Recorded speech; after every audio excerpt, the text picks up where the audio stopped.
Sometimes we need a little extra help really opening up the back side of the pelvis.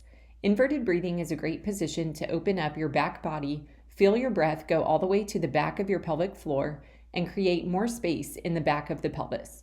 Position your upper body on your forearms and your knees on an elevated surface such as a yoga block, low step, or a couple of books. You can always start with something lower and work your way up as it feels good. Position your hips over your knees and shoulders over your elbows with your palms facing in.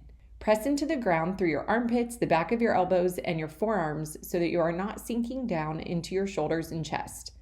You may need to explore some spinal and pelvic movement to help create a long spine while also maintaining a neutral pelvis.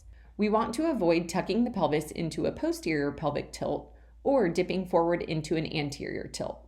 You also want to avoid flaring your ribs forward or overly crunching or rounding your upper body. You should feel a stretch across the back side of your pelvis in this position. Inhale into your back, hips, and sides. Exhale, think of your front hip bones, abs, and ribs knitting in toward each other. Stay here for a series of slow breaths, visualizing the back of your pelvis opening up as your pelvic floor muscles relax and lengthen with each breath. If you are prone to an anterior tilt, one option to help maintain a neutral pelvis is to do this with your feet against a wall. You can gently drag them up the wall without actually moving your feet to help activate your hamstrings and anchor your pelvis down. Explore how it feels to bring your feet out toward the sides, thereby bringing the hips into internal rotation to open up that back pelvis even more.